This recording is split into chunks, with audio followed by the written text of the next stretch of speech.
Oh, I blew it. Now I got to take another Instagram video. Okay, so here we are. We are back.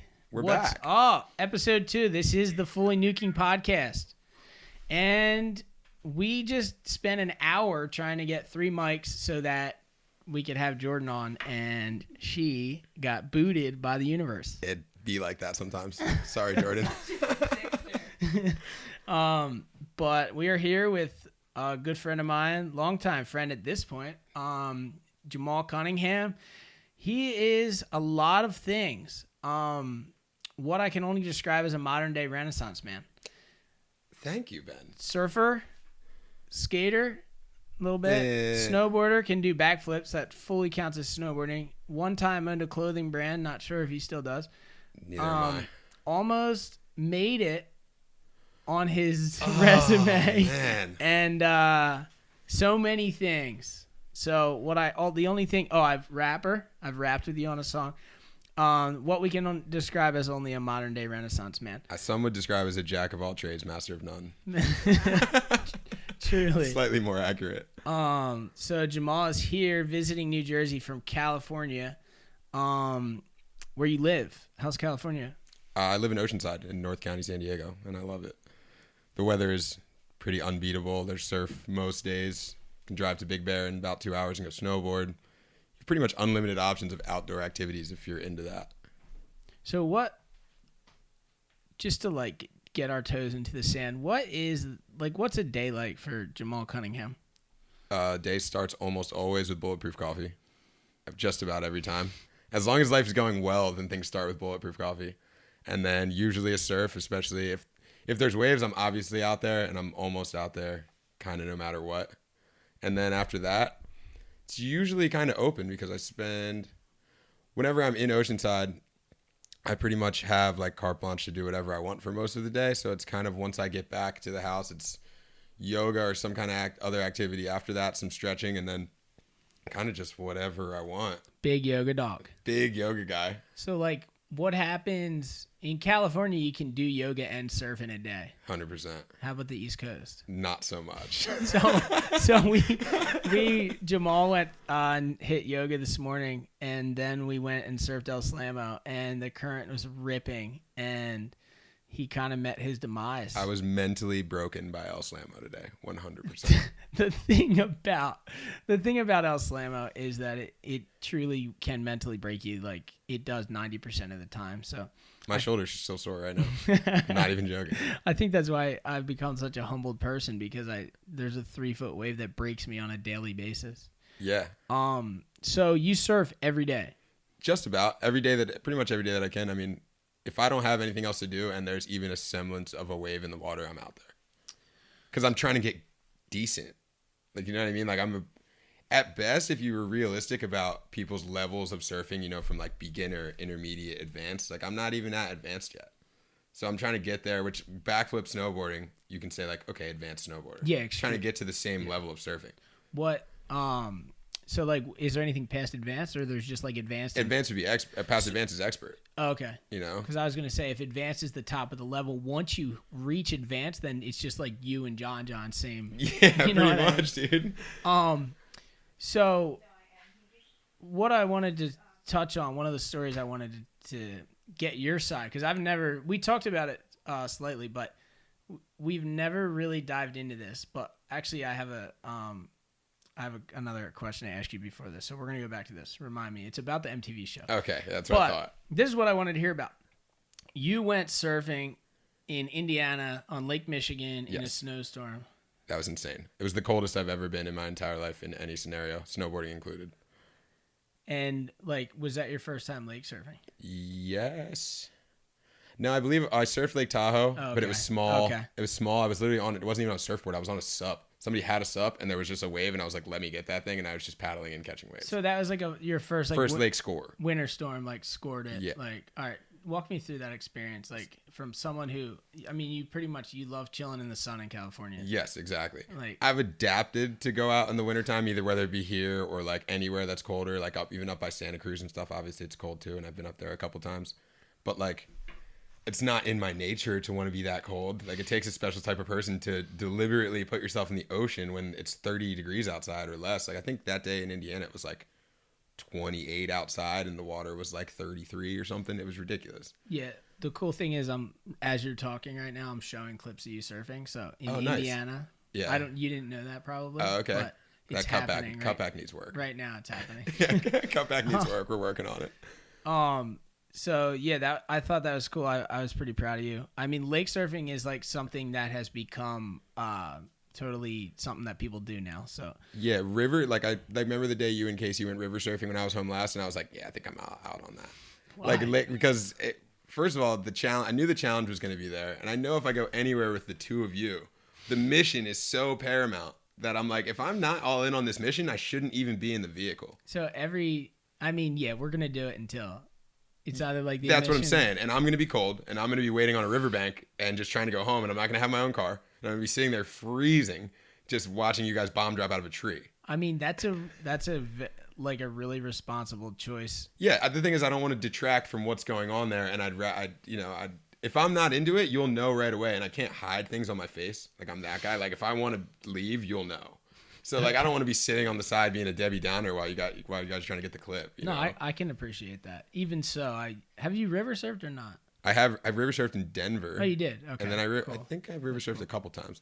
It was like convenient. Like we saw the river wave, happened to have all the suits in the car. We were right there next to the skate park. Went down there, and as soon as I was cold, I had my own car. I got out and got changed, and I waited in my car. But like to go on a mission an hour or so away or whatever it was, 2 hours. Yeah, I knew that, and I was just like, I think I'm all set. So I mean, you are pretty much a daily thrasher. Yeah, It's I do my best. Kind of the point I was trying to get. I actually don't skateboard though. That's a different guy. Okay. Skate mall skates. I thought you don't shredded skate. though a little bit. Skate mall skates. You don't skate at all? I don't skate at all. Skate mall is like this guy that I know that looks a lot like me and seems a lot like me, but he skates. I've never been on a skateboard in my life. All right. Okay. Well, maybe that would be like a worthy Instagram clip for you.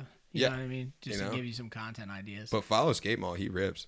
Okay. So to dive into this story, because this is good, and I've never heard your side of it, and I'm really interested. About 4 years ago, I was casted for an MTV show called The Idiots. It was just a pilot at the time. They casted me, my brother Tuck, our friend Horse, and his brother.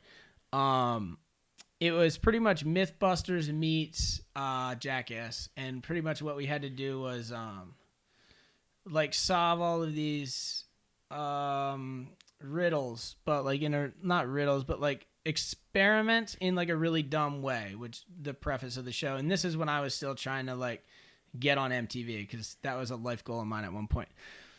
At a certain point in the show, the producers came to a standstill because the higher ups at MTV, I wish that I remember the word that they used. Something along the lines of like, oh, we could really diversify the cast. That's exactly what exactly. It is. So they came to me and they said, we're looking to diversify the cast.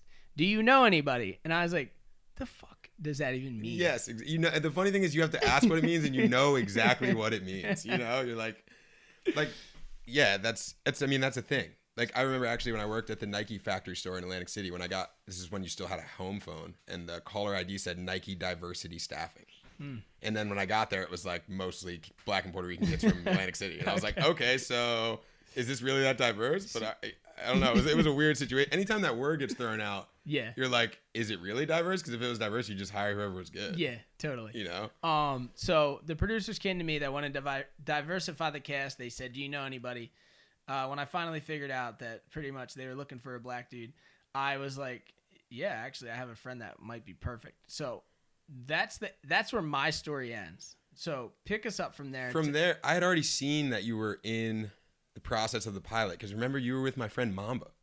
Oh yeah, you were with Mamba, and I saw a Mamba story that you were together, and I was like, how is this happening? Yeah. So I hit him up, and he was explaining to me that I don't know if he just wasn't black enough. Well, I don't know what the deal was there, but they didn't take Mamba.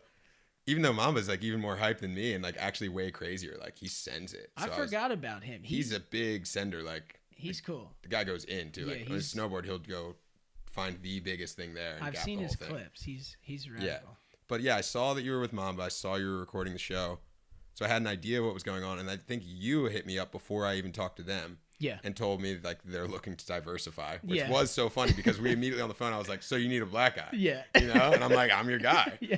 That's been most of my life. Like, oh, you need a black guy? I'm here for it. You know, I'm already, you know? So I got the call from you about that.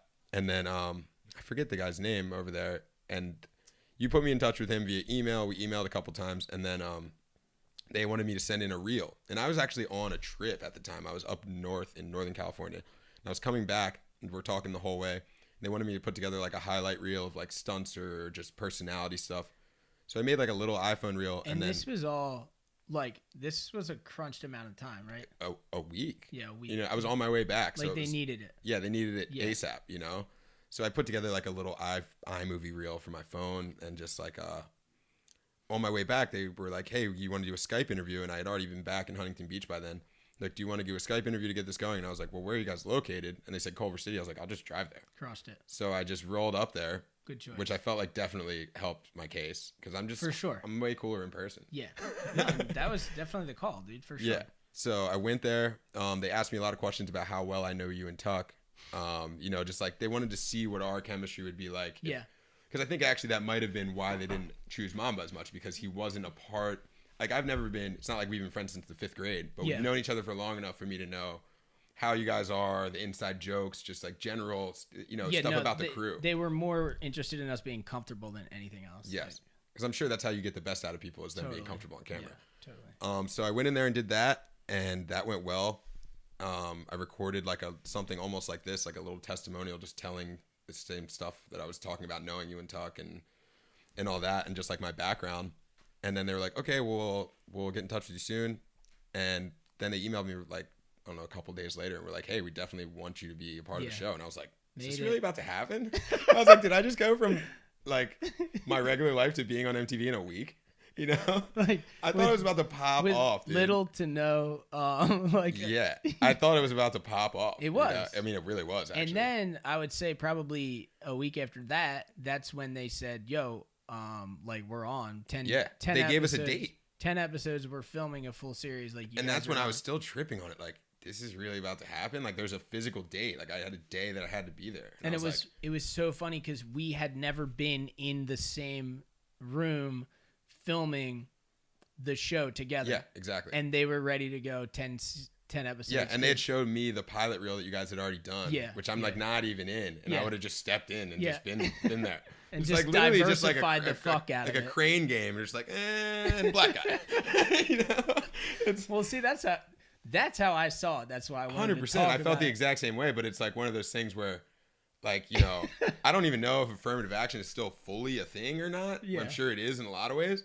But it was one of those things where it's like, I mean, if they're giving me the job, I'll just take it. I don't care why I'm getting it. You know what I mean? I do not care at all why I'm getting it. If you're going to tell me I'm going to be on MTV, I'm down. Yeah, You totally. know? In that situation, yeah. Especially at that point in my life, I was much more focused on just like I just wanted to blow up for all the wrong reasons. Yeah. Like I'm like, oh, dude, I'm gonna be on MTV. I'm like, Well, you I know how many think- chicks I'm gonna talk to being on MTV? I think like that was a similar mindset like at the time for us too. Yeah. We were kind of like, how do you fast track fame and success? MTV. Exactly, and the goal was the fame and success. The goal wasn't building something from the ground up that's like fulfilling. You know what I mean? It's very hollow to go at things like that. Oh yeah, totally. Because when your goal is the fame and success, you're like, well, fame and success is hollow in itself, 100%. just in nature. So by trying to get there, everything you do to get there is usually going to be hollow unless you're doing it from the inside out and it just happens that way. Yeah. You know? It's a really interesting like my life path. Cause I mean that was my 3rd or 4th TV pilot, and all I wanted was to be on TV, like my whole life for whatever reason. And then when I gave up and started doing the vlog and just doing it for me, and then it actually became successful, and it's so. I think that's the problem I'm currently having with, you know, I'll make one vlog and be like, I'm gonna make a vlog a week, and then I'll make one for 9 weeks. But I think it's because I was trying always to do it from a point of like, I'm gonna be a YouTuber. Yeah. You know what I mean? Instead of just being like, well, this is what I do. I happen to have recorded this. Like, instead of doing it for my own personal fulfillment, because I do enjoy making edits. Like, my Instagram is just pretty much just me making iMovie edits all the time. Heat. You know, total heat. Couple of bangers in there, you know, low key. But like, the backflip though. The backflip was. We're showing the backflip right now. The backflip was one of the heaviest. It's like it was a major crowning achievement. Like, all right, finish your thought. But yeah, I had Yeah, I think with YouTube, it's the same thing. Like, I have to find a way to make it come from me and not come with the goal of just trying to be a YouTuber. Totally. You know what I mean? Because Totally. it's forced, and people see that right away anyway. Yeah. You know? And then you go on there sometimes, you see extremely forced people and that have millions of followers. Well, they're blowing like, up. What's going but I'm on? like, I would literally, I mean, I get it, the guy's balling out of control, but like, I would never want to be Casey Neistat. Yeah. You know what I mean? And it's another, and the guy, I respect anybody's hustle and anybody's managed to build something up like that. But it's just like, I mean, actually, if that's him that you're seeing, then I get it. But it's just like, if I had to try to imitate Casey Neistat in order to get to where I want to go, it wouldn't be worth it for me. Yeah. You know? Totally. Well, I feel what you're saying. Couple things. I met Casey one time, and he's sick. He seems like a cool guy. I he's think it's epic. Like I said, if I tried to imitate his model and that's not me, then it wouldn't work. But that's a big problem on social media and everything that you see. Like, if something does well, I mean, look at me with novelty waves. Yeah. It's like, oh yeah, my novelty wave videos did good, and then all of a sudden it's like novelty waves are a thing in surfing because they just want to come in and just take it's the same way that TV producers do the same thing. They find things on YouTube, they see a system, and then it never does as well on TV because it's not coming from the actual place of loving novelty waves. Yeah. You just picked 3 guys to go surf novelty waves. Yeah. You didn't find somebody who lives to go surf. Yeah. How long have you been surfing Slammo? Yeah, since first grade. That's what I'm saying. Yeah. You know what I mean? So you were going to do that either way. 100%. So when you try to just pick people and put them in a scenario to do something that somebody else has already done, it just seems forced. Yeah, agreed. You know? Okay, so let's talk backflip. Oh, dude. Heavy. I finished and cut my snowboarding career at front 3. Okay. It's still one of the best tricks in the book, though. It's like it never gets old. I can do it. It's fun. Yeah, it's really fun. But like backflip. Backflip for me was a thing where like I moved to Mount Snow, Vermont. It's like technically, I guess you would say my home mountain because that's where I really started snowboarding like all the time. Big dog claims? Kind of a big dog claim. I'm kind of a legend around home there. Home dog? You know, like that's the spot. Like that.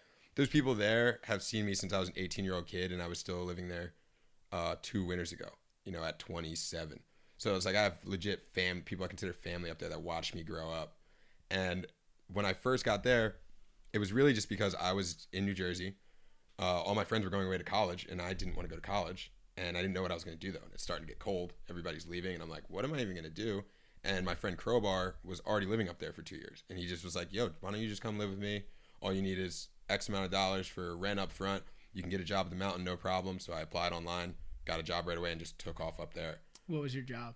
I was a lifty for the first 2 weeks, like a lift operator, and it was the most miserable 2 weeks of my entire life. Wait, only for 2 weeks? Yeah, because 2 weeks later, I got transferred to go work in the snowboard shop. Because the whole thing was, I was like, oh my gosh, it's freezing in Vermont, and I'm working outside. You're a shop guy, dude. I'm a big shop, a big shop guy now. Big. That was the beginning of my shop career. Are you a shop guy now? No, not a shop guy. But you're a big shop guy. I'm still a big shop guy. Like I could roll into the shop and like, I feel like I could go into any shop and sell just about anything. Like I feel like even if you put me in a wakeboard shop, I would figure it out. I just watch wakeboard videos for 2 weeks and sit in the shop and look at all the products and eventually gonna figure it out. It kind of goes across all the boards, you know. I suck at wakeboarding. I've been wakeboarding a few times. I don't want to get too distracted from the backflip, but I've been wakeboarding a few times and it's so similar to snowboarding. Have you backflipped a wakeboard? No. Okay, so let's get on the backflip. So the backflip thing was a thing where my first year living in Mount Snow, I was 18, and then I did the backflip beginning of last summer. 10 years. So it's 10 years later, and it's one of those things where, I ride with guys that are at an extremely high level, like Casey and all the guys at Mount Snow, and these guys are at such a high level, and it's always been a thing where I'm around those people, and I've been to a lot of big events and stuff like that, but I'm just a normal dude who rides a lot. I still rode 80. You're a shop guy, dude. I'm shop guy, literally. Seriously. So as the shop guy who's hanging out with the big dogs all the time, it comes to a point where you're like, okay, I've gotten to this level of snowboarding where I can literally go cruise any trail at as fast as I want. I have full control over myself and my snowboard, you know what I mean? But the backflip was like a mental block thing. Like I just was convincing myself that I couldn't do it for so long, you know, like. And like even when I would try to visualize it, I would just visualize myself completely getting owned. Yeah. You know? I can totally relate with that. And then eventually it came to a point where like me and Casey would go back and forth about it all the time. He's like, dude, I mean, you've been snowboarding for 10 years. If you're not going to do it, just like shit or get off the pot. You know what I mean? Like pretty much quit. Yeah, exactly. He's literally like, dude, if you're not going to do it, just quit. Cause like, what are you really out here for? You've been doing frontside lip slides for 8 years, dude. Like learn a trick, you know? Heavy. And it happened to have come at a time where me and Casey were doing this 75-day challenge where we were drinking a gallon of water a day. You had to do 2 45-minute workouts a day. One of them had to be outdoors, no matter what the weather was. Okay. You set a diet for yourself and stick to it for 75 days. Ours was, or mine specifically, was no junk food, no fast food, and no bread. Like no pasta, no bread, none of that. I mean, essentially, there was a lot leading up to this backflip. Exactly, and there was no alcohol. You know what I mean? So there's like, I was in such a good mental space that I got in the van with Casey leaving SoCal. He was going up to Woodward, and Woodward is the perfect place to learn that. Yeah. You literally have every step along the way. You can learn how to do a backflip on a trampoline, which I actually didn't do until after I did it on my snowboard. Full pro. Yeah, right? But they have rollerboards, so you strap into like basically a skateboard with snowboard bindings. Okay. And they have a mega ramp into a yeah, foam pit. I saw those. I saw those clips of you guys. So yeah, I was doing that for like a couple of days, and I had Casey and some other just like legendary dudes at Woodward just like coaching me through it. And it got to the point where just like 10 years later, how have you not done this yet? I'd done so many in the foam pit that were just like perfect. They were like, if you don't go do this, what are you really doing? Like you've just laced 10 of them into the foam pit. Like just go outside and do it. So after that, I had a moment where I like went home and I was like, the next day, like I'm like, tomorrow I'm doing it no matter what. And I was actually like talking to this girl at the time, and I texted her and told her I was going to do it because I knew I'd be embarrassed if I didn't. So I was like, if I tell her, then I'll feel like I have to. I like it. You know? Motivation. And then, showed up the next day and like took a few laps getting kind of warmed up. And everybody, I'd already told all my friends too, for the same reason, to motivate myself. Yeah. They're like, all right, dude, like this is the run. Like just get after it, you know?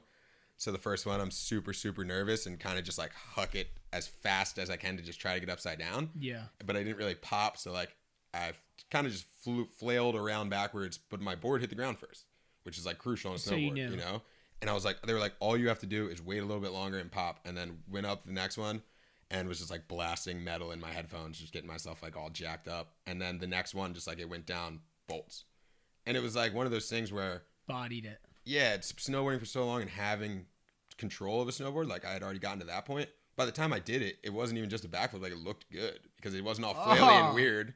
Heavy claim. Big dog. Heavy claim. Okay. But you know what I mean? Like it was like, well, I saw the clip. It's money. Yeah. When people start to do backflips and stuff like that, you'll see a lot of people like grab behind their knees, kind of like an insurance policy, or maybe they just absolutely wild out. And I felt pretty composed doing it because I was like, I know how to snowboard. You actually looked like a god. You looked too steezy. Yeah, maybe a little bit. It was kind of boring. Right? Yeah, like, I was kind of chilling too hard. There was like no suspense. You really, it's funny because in your head you were losing it, right? But in the clip you look like Steve's guy. Yeah, but then I land it, and I remember just like, it's so funny because all the guys I'm with started doing backflips when they were like 14 or something. Yeah. I went fully lost it, like I had just won Street League or something, and like literally was just like amping so hard, just like stopped in the middle of the trail, took my board off, and like chucked my board. I was just like so happy. That's what the people wanted to see, though. Yeah, I know, that's right? That's what I wanted to see. I gotta keep it low key. Like, you know what I mean? No, that's what the people wanted to see. It is what the freak out, dude. Yeah, exactly.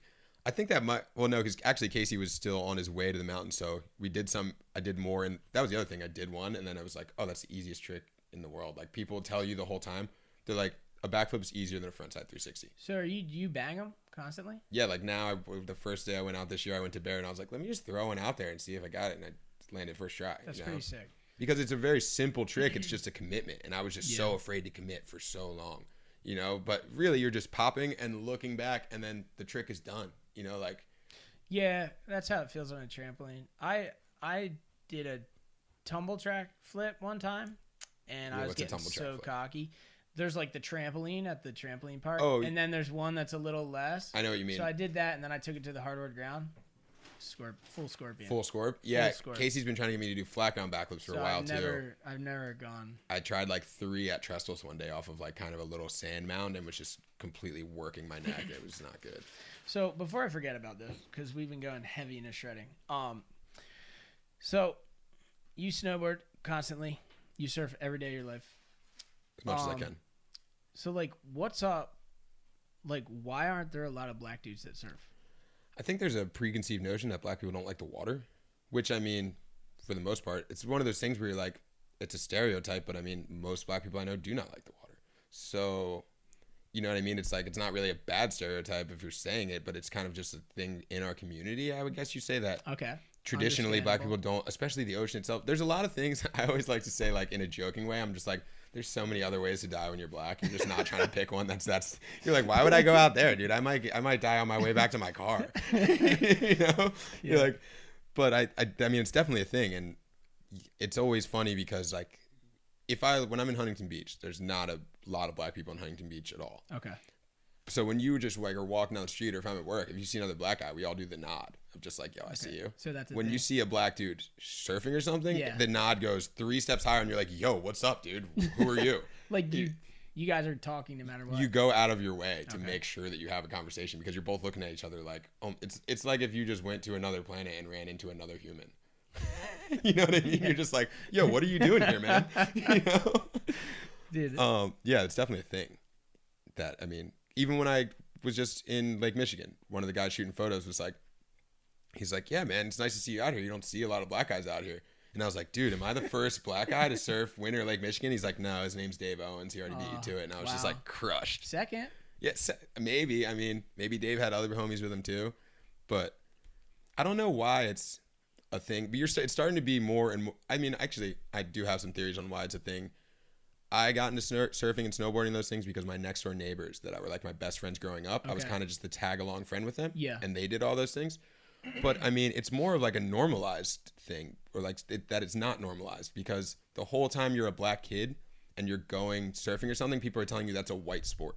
Yeah. Or you're snowboarding, it's a white thing, you know? Which should totally it's silly. Go away. It's silly. It's like, it's fun to make a joke about it if you're an adult, but people don't realize what you're doing to a kid when you say that, you know? Agree. Yeah. And it's like, and it's without being, you know, so bleeding hard about it. You're like, yo, you have to be careful with what you tell kids, because they're really soaking it in like subconsciously. Like, you know, even right now, I still don't feel, I think, completely comfortable in the, like, I enjoy them, but I'll still be surfing right now and think like, oh, is everybody out here think it's weird that I'm the black dude out here? That's interesting. And that's because it's so deep in the back of my head. See, like, I could never, I can't even understand that feeling. That's wild. And that's what I try to explain to some people is like, you know, they'll say like things like, oh, is it that weird or is it that? I'm like, well, if I'm telling you, then like, yes, like you really have no idea what it's like to roll up and be the other color, you know? I would never even want to pretend that I knew. Without getting too deep, just to something that has to be said on that, like you could, like you said, like people refer to it as a white sport, or like there's black sports and like things being put into categories. I guess that shit has to stop. It really does, and including race. Like, exactly. Like there needs to be less emphasis on things like that to make them go away. It's like, can we just stop? It's like, I won't say stop or be one of those people that says racism will go away if you stop talking about it. It's like debatable. Yeah, but like, debatable. Okay, how about we stop talking about things like that? Yeah. Like silly little things that could already have been gone. Like, can we just stop talking about that? Totally. You know, like, I really look up to Sal Masekela because he was one of the first people that made me feel normal as a kid. Like, it's just like, you know, when I look at Sal Masekela, I look at Kareem Campbell, I look at black dudes in action sports. When you're a kid, it makes you feel normal because everybody's telling you that you're not normal. And then you see them and you're like, oh, well, this dude does the same things I do and he's wildly successful. Yeah. So like, I'm not crazy, you know?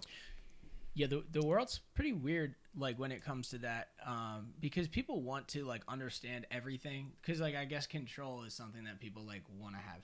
So even when I was competing as a kid and I was on the U.S. team, I'd be like, oh yeah, I'm from New Jersey. I'm like, what the fuck? Yeah, like, for sure. I'd still get people in California right now that are from SoCal that surf all the time, and you would think everybody's seen Surfline by now and would know that jersey goes off, and they'll be like, can you surf there? Yeah.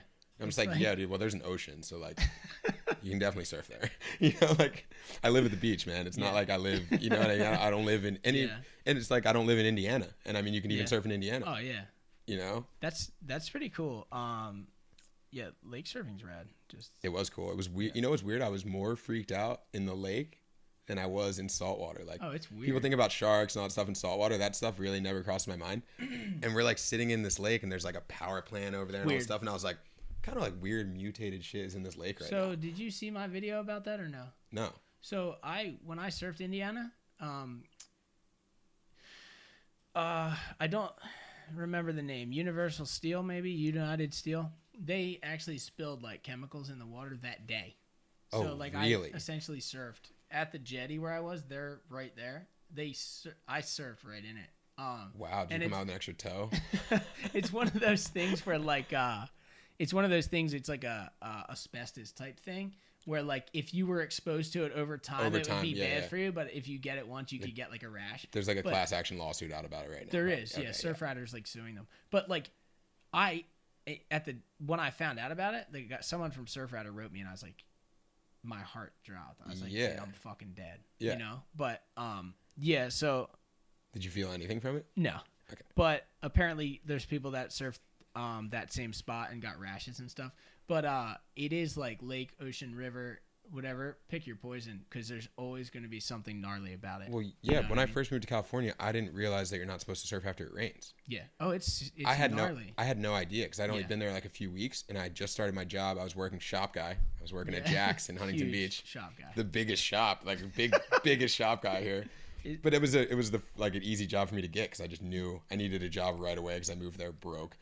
But I was at work one day, and I worked at 8, and I got up and surfed with Casey in the morning at like 6, and I walked right up to work, and like halfway through my shifts, I start getting all sniffly, and I feel like I'm getting like a sinus infection, and I'm like sneezing, and my throat's feeling all weird, and then I'm like, yo, I don't feel good, and like one of the guys there that surfs very regularly looks at me, he's like, did you surf this morning? And I'm like, yeah, why? He's like, well, that's why you're sick. What do you mean? And I'm like, what do you mean? I'm looking at him like, what do you mean? You know what I mean? It's just like I didn't realize. I mean, I figured it out quickly, but I was like, oh, you can't even drink the tap water here? Yeah. Like, this is odd. Weird.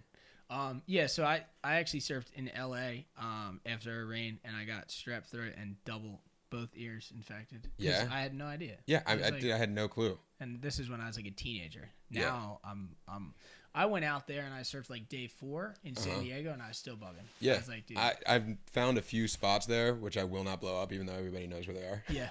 I already know what you're talking about. Yes, exactly. That are protected from all that, because there's no drainage near there. There's no rain runoff there, and it's in coves and stuff. Yeah. Especially places with that kelp barrier and stuff like that too. But even then, I'm still freaked out. Oh yeah. You know, and you see photos, like aerial view photos, and you're like, Jesus. You're like, what? Yeah. How are we letting that happen every time? Yeah, I know. We went swimming with the seals in La Jolla, and dude, that water's so gnarly where the seals are. Like, they all just like shit in the water and stuff, and we were swimming and I was just like swimming through like, wait, this is disgusting. Yeah. Like, what am I doing? This is actually gnarly. But before I forget, so they've been closing beaches in Margate for the past 2 summers. Oh, no way. I just noticed this. And are there drainage pipes near there? There's drainage pipes, and now in Atlantic City, there's obviously drainage pipes in Atlantic City. Yeah. Because New Jersey Ave, we're like blowing up the spot. We there's a pipe right there. Yeah. But they closed that beach too, and that's like new for Jersey. Like, they've never. I don't remember when I was a kid them closing beaches. Me neither. But it's like that's kind of the direction our world's going. It's kind of gnarly. I mean, I guess it's good that people are recognizing things. Yeah. You know what I mean? I guess it's like, if you were doing it before anyway, you could realistically still probably go out and just skip the warning and go anyway. But at least they're telling people. Yeah. Well, I think surfing has a lot to do, and not getting sick has a lot to do with doing it a lot. Because that shit's dirty no matter what. Yeah, that's true. There's a lot of bacteria in salt water that, like, we don't really even think about because we're just used to it. Yeah, well, you would have to think your immune system will build itself to whatever you're doing all the time. Totally. Like, very specific germs you're going to be immune to. Because we had, I don't know if you were watching my vlogs when I was in Florida, but that guy, Crazy Mike. Oh, yeah. He never surfed before. We took him out and he got ringworm. I saw that. And he got ringworm from, like... That was crazy. And we figured out that the wetsuit that he wore, Hobbs' wife wore the day before, so he didn't get ringworm. I was thinking that because I figured it had to be the wetsuit. Yeah, so we looked it up online. It said ocean water and sand. Like, if he got sand on him, and he's like a PA boy. Like, yeah, he's not used to it. Not used to sand and ocean water, and he got freaking... Whoa. So, like, that kind of gives you an idea of, like, the ocean's kind of gnarly. I mean, the ocean's definitely gnarly. That's why, like, it's been such a more fulfilling quest to try to get good at surfing than it has at snowboarding. Because, like, snowboarding is super fun, but you show up and the mountain is stationary. Yeah. Oh, yeah. You know what I mean? You ride the lift up, which that right there, you're saving yourself a paddle out. You get to just walk up, and a chair takes you to the top. The mountain is stationary, and like the conditions could be whatever, but either way, you're gonna ride down this hill that's already there. Like, you have to want to go out and get worked to start surfing. You have to learn to enjoy it, or you're not going to get anywhere. And the thing is about surfing too, not only is every single spot different, every single wave that comes through at that spot is different. Yep. Like El Slamo is different today than I've ever surfed it. That was so gnarly. That experience was. It was literally like one of the gnarlier remembered. experiences of my life, even outside of surfing. I was like, this was just so heavy. And Mackie didn't actually even see it. He missed a total kook slams clip because I got worked on the rocks at Skellos really? when I was coming back in. Dude, they're chest slick. first, just They're neck slick. out, chest first into the rocks. Wait, were you right behind me? Yeah, 'Cause and I watched your guys' spot that you got out at. Okay, because I kind of like think I saw you / kind of heard you. Yeah. And I didn't think anything of it. I kind of jumped the gun. I saw where you guys got out, and I was like, I like this spot. I'm gonna get out right here. Why I wouldn't just follow you? I have no idea. And as I'm doing that, one comes up behind me. It kind of just pushes me into him, but I kind of hold my ground. Yeah. And just as I'm going to take a step, another one comes and just washes me chest first. There's like that quickie, like, because it's a 7-second wind swell, and for some reason at Skelly's there's always one and then one right behind it when it's under like a 10-second, and it's like they're like sneaker waves. So yeah, figure this thing out. See, dude. Let's see. Let's see the skills. Shop guy. The brain at work. Yeah, big shop guy, not a huge AV guy. One, I'm always interested. What is the most inopportune time that somebody's asked you for a photo?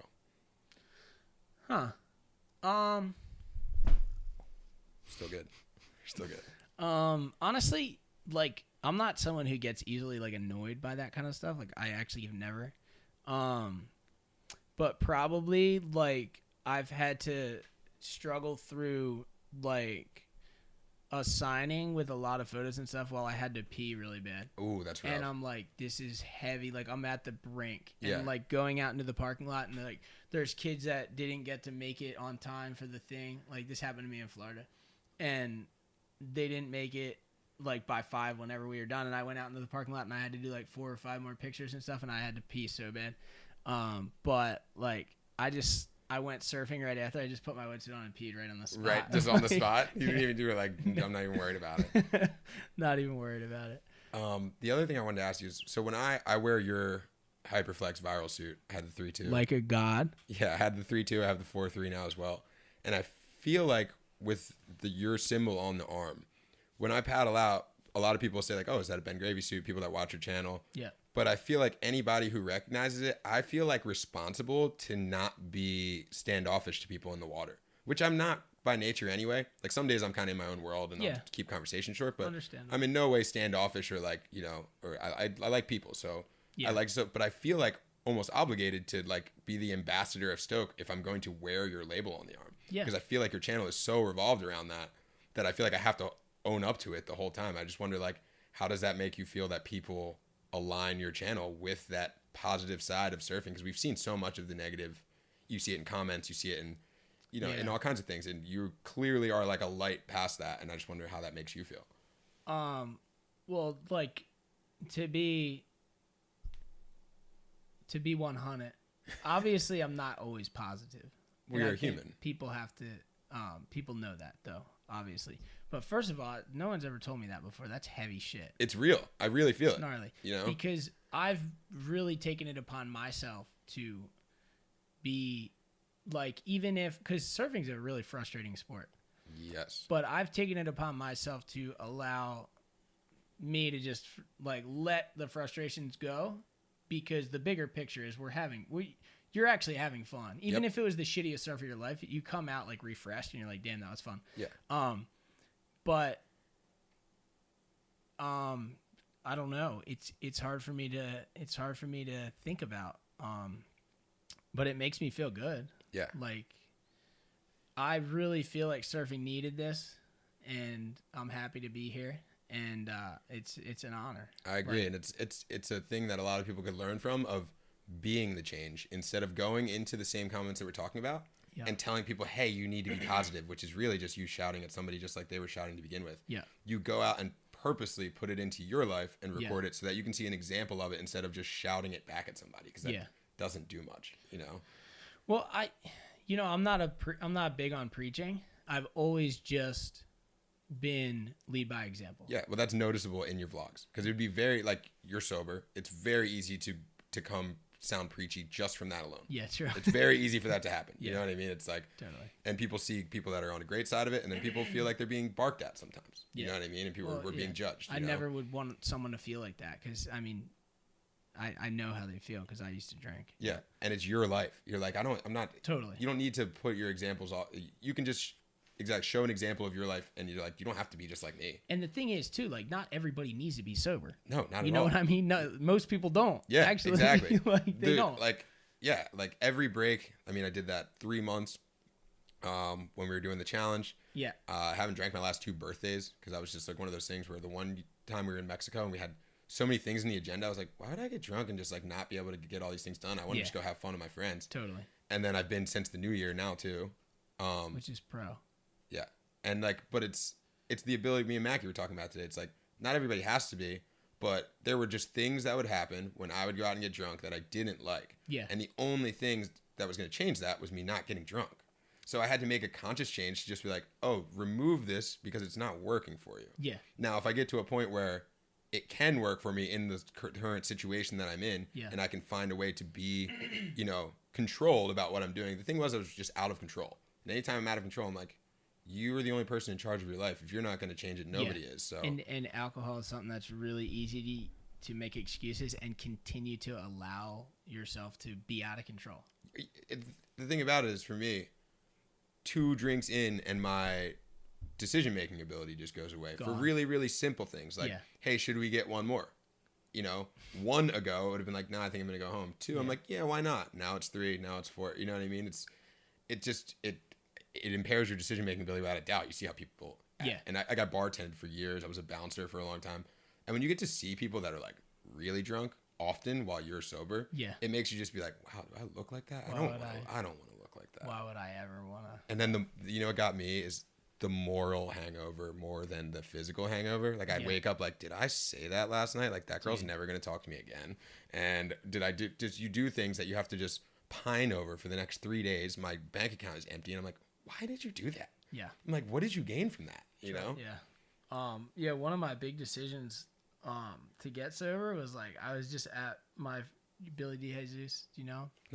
Just a good friend of mine, lifelong friend, like his Christmas party, and nothing crazy happened, but we were playing beer pong, and I was just like so obnoxious. Yeah. You know what I mean? Like I was the obnoxious guy at the beer pong table. Oh. And it's like, why would I be that? Yeah. And that's the thing. It can change. It can make you not who you are in that moment. Totally. And then you have to look back at it and say like, that's not even me. Why would I want people to see that side of not me? Yeah. There's the bottom line is a lot of times alcohol begins to become a bad look, and you're like, I should probably check that. Totally.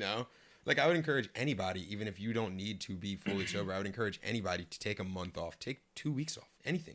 Just decide consciously to take the control of the experiment. Yeah, take out one of your variables. And that's what it is. It's an experiment because you never really know.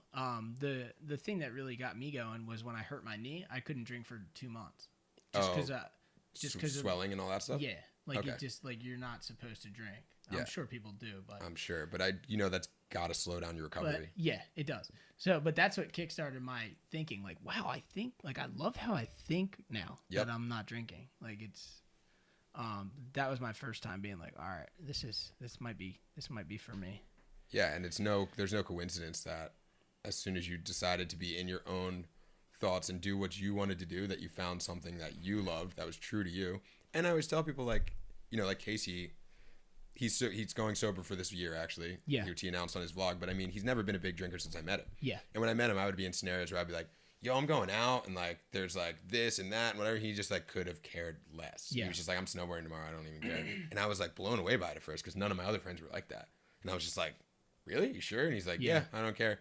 But there's no coincidence that it's not a big drinker, and you being totally sober, it's like you would not be able to handle the vlog life. Oh no. There's no hangovers on a vlog life. No. If you're going every day, there's no way. No. And when I was a kid, like teenager, young 20s, like of course I thought I was a god, right? So it would be like, I'm going to surf 10 hours a day, and then I'm going to get obliterated till 4 a.m. Then I'm going to be up at 5 for the sesh. And then there was a time period when I could do it. And then there was a time period when it slowly started creeping this way. And the sesh, I was no longer up for the sesh. I was just getting obliterated. And then I would skip one day and then get obliterated again. And then maybe surf the next day, but it was sure as hell was not at 6 a.m. And then that pattern just turned into. And you're definitely not progressing, let alone showing up. No. You know? And then that's the backwards pattern. And at 26, you know, I got back into surfing and started the vlog and everything. And I'm surfing better now than I ever have. And it's like noticeable. And I'm like, dude, I'm 31 years old. I'm better than I was when I was. But your mind's there. Your body's there. Yeah. You're physically there. You're not worried about what you're doing later. You're not waking up feeling terrible from the night before. You're just there, you know? And that's what it is, being there.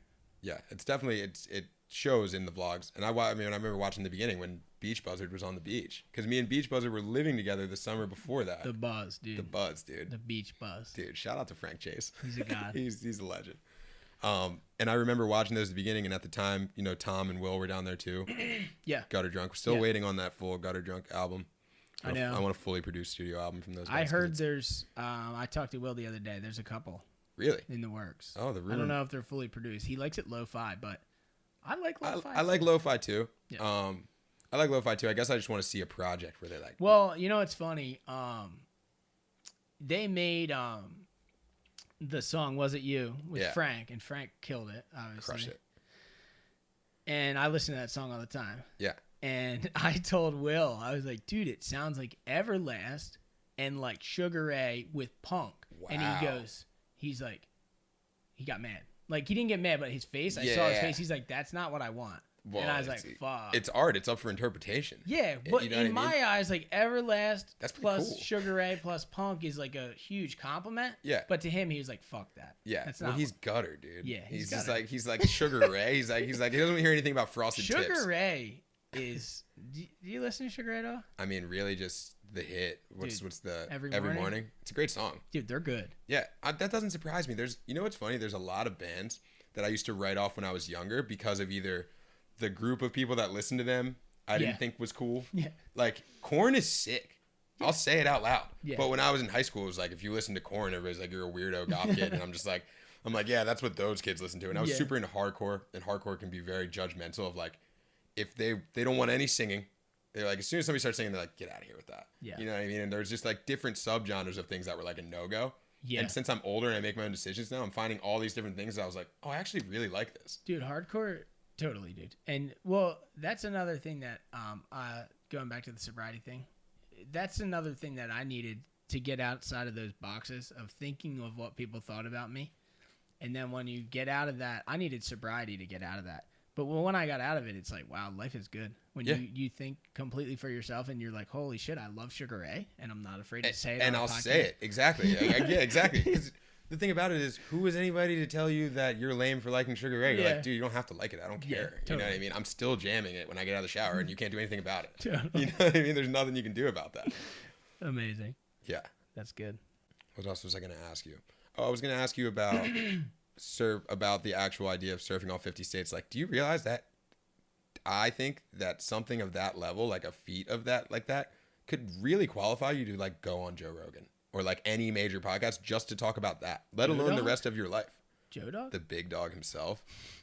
The biggest dog. Yeah, you know, it's weird. Sometimes I wake up and I think it's a huge deal, and then other times I wake up and I don't think of it at all as anything. Well, it's probably because you would have done it either way. Yeah. You know? Yeah. That's probably why you feel that way. But it's interesting. It's such a weird thing because it was so much work and so much time, and then when it was over, it was just like, oh, cool. I surfed 50 states. Yeah, cool. But yeah, I'm working on a documentary right now with like a big production company. Yeah. And hopefully that will, because I can only get it so far. Yes. You know, with YouTube and everything. But like hopefully that will take it a little more mainstream. So 100%. like, because that I always thought that was something that normal, regular, everyday people who don't surf would be like, oh, well, that's pretty cool. Yeah. And even some of the people that have posted in articles people have done articles on it, it's like more mainstream, and it's cool to see that. But I never even consider going on Joe Dog ever. Yeah. I mean, it's an invite only type of thing, but I feel like that right there is enough of a feat worthy of an invite. You know, and you have plenty. The thing about it is he's just talking to interesting people, like any podcast, like this, like we were talking about this earlier. You want your podcast to just be interesting stories talking Just to good. interesting people. Yeah. He's just done that. It's just blown up so big that he's still trying to stick to that model. You know what I mean? Yeah. Which is what makes it authentic. He definitely, I mean, he definitely talks to a lot. I mean, he's seen it all. Yeah, exactly. I mean, if you've had Alex Jones and Bernie Sanders on the same show, you're doing Elon crazy Musk things. too. I was trying to think of his name. I was gonna say if he's talked to him, he's like, dude. He's first of all, Joe Rogan's like one of the only people I can say he smoked a blunt with Elon Musk. What happened? You could get there, dude. Dude, you know what's funny? We were saying about the YouTube could totally thing. Smoke a blunt with Elon Musk. That would be sick. I'd be hyped on that. I would be so hyped. I just want one of those cyber trucks. This thing's like mint. They're not even that much. Did you see? Well, they're not really made yet, but they're claiming they're not going to be that much, and they look sick. They're sick. You could buy one right now for $1 or something. $100. Well, you can pre-order one. Hundo? Yeah, it's like $100. Let's do it. I mean, dude, we could do that. For real, it's an electric 4x4. Like, who doesn't want that? Sick. It's pretty dope. Yeah. When are they coming out? That's the thing, nobody knows. So it's like you're really throwing out $50 just in case it happens. Yeah. Well, when that first dropped, me and Jordan were like, dude, we kind of blew that because that's 5 million views right there. I was the first person to order the. What's this company called? The Tesla Cybertruck. That would have been a YouTube video. That's true. Because it's like you throw $100 down to easily get millions of views on that. Yeah. How do you feel about clickbait titles? Do you feel like there's a balance between what's actually clickbait and what maybe is just a little misleading? Here's the reality of it. You have to excite people. Yeah. So a lot of times you might be misleading people a little bit, but like I definitely put titles that I think people would click on. Yep. And I'm really hard on myself about clickbait. Like I don't want to clickbait, but like sometimes if I'll say best ever or this or like biggest ever, because that only relates to me. You know what I mean? I mean, every day we're out there, we're like, this is the best day ever. Yeah. So it's not like you're lying. You know what I mean? But like, I try to steer away from clickbaiting, but like when I have a video called like surfing big ocean beach in San Francisco. And to me, it was big. It was freaking And the guys big. there. Everyone, like, there's a bunch of people on it like, it's not big. Like, well, dude, one, I don't live here. Two, I scored it, and it was huge to me because Ocean Beach is gnarly. That place it was is like 20 feet. So scary. Yeah, totally. I've looked at it, and I want nothing to do with it. Yeah, and it's so gnarly. And then it's like, I even have ones, though. This is the problem with YouTube. Like, is clickbait, you're going to get negative comments no matter what if people are pissed. But, like, I have a video, and it's like, surfing New Jersey with Kelly Slater. So the first 15 minutes of the video, I don't surf with Kelly Slater because I didn't know Kelly Slater was going to show up in New Jersey. It's in chronological order. And then the last 10 minutes, I'm surfing with Kelly Slater, but it's like people are just ripping on like, where's Slater? I don't see him. Like, dude. And it's like, dude. Well, it's like we talked about earlier. The people who have time to make that negative comment are usually not the people who have the patience to make it to 15 minutes to see that. You know what I mean? Otherwise, you wouldn't be typing things like that. But, you know, clickbait's been around since before clickbait. Oh, for sure. Like, you know, TV shows have always shown the teaser part in the beginning of the episode, and you have to wait till the last minute to see it. I mean... And hardly anybody complains about that. Dude, nobody complains about the fact that if you watch Dragon Ball Z, you're not going to see the end of the fight scene for 2 seasons. Yeah. And it's like... Anime kids know. It's the thing is, like, it's funny how much independent creative people... YouTubers, SoundCloud artists, people who are making their own stuff get criticized when it's like, dude, you're willing to watch The Housewives, which shows the 30 seconds of the fight scene in the first minute, and they don't show you the fight scene for an hour. There's tons of ads, and there's millions of dollars backing that. Yeah. But you're going to rag on a kid who made a YouTube video himself. Yeah. You know what I mean? Do you feel like people that people do criticize too much for, like, you know, people either saying like, I want to see this in the vlog, or saying, you know, or just criticisms in general. Where you're like, one, I'm just here living my life. This is my channel. I'm going to put out what I think is. Sometimes I get like, I wouldn't say offended is the word, but sometimes I'm like, oh, what the hell is this guy talking about? Yeah. Like, someone said another small day surfing today. Step it up. It's like, dude, do you think if the waves weren't 6 feet every day, I wouldn't be out? Like, I would love the waves to be big every day. Exactly. Like, that's what I want. But the reality of life is that there's not big waves every day. Yeah. That's it. That's why I always said if I could have any superpower, it would be Storm from X-Men. Yeah. Because she controls the weather. You could create. You could just perfect conditions at slam out today with a snap of a finger. Like a miniature hurricane off the coast and just have the wind. Anything. And then once we're done surfing, just get that thing out of here. Sunshine again. Simple. It's great, dude. Prime. Yeah. We love it. Yeah, man. Are we good on this? I think we are, huh? Dude, I'm stoked. All right, ladies and We gentlemen. actually made it work. The modern day Renaissance man, Jamal Cunningham. This guy, I love it. What's your social media? At Righteous Jamal on Instagram. I have a Twitter that's at Righteous Jamal too. I don't really use it very much. Righteous Jamal. Yeah, Righteous. What? That's actually a reference to Righteous Jams, the hardcore band. They were like one of my favorite bands when I was young, and I thought it was cool to put my own name on the end. You're not on there being self-righteous. No, I would say self-righteous in like a way that's actually good. Are you on there blowing up the spot? Probably. Nah, dude, I've actually been super good about that always, but I still think it's funny when people get mad about it. I'm like, dude, I know. It's on Surfline. There's a camp. The funniest Everybody thing is, knows where it is. The funniest thing is I'm really good about it, and I still get hate. so much flack. And so you're like, funny. dude, I haven't said anything about it. I've never. It's like, oh, well, you showed some of the fence next to the dunes. It's like, what? If you're willing to go search out that fence and find the spot, you deserve it. Good for you. You deserve it. Totally. That's why I just blew up El On top of the fact that nobody owns the ocean, guys. Everybody relax. You know what I mean? The localism thing, it's like, first of all, also a PSA to all these dudes that pull that heavy localism stuff. Most, if not all of you, aren't tough anyway. So, like, or local. Where is it eventually going to get to? Like, are you going to have a fist fight over surfing? And two, if it gets there, are you ready for that? That's how I feel all the time. It's like, I'm just like, are you really ready to do that? I can end it on this note. I will say this: if I saw you walking up the beach and you wanted to talk to me about localism, and I was trying to start shit with you, I would not be ready. Thank you for saying it so I didn't have to. Well, that's it, people. Jamal Cunningham, this was fun. Thank you for coming. Thanks, dude. Appreciate it. And the awesome. dream is real. We'll see you guys on the next podcast. You. Sweet.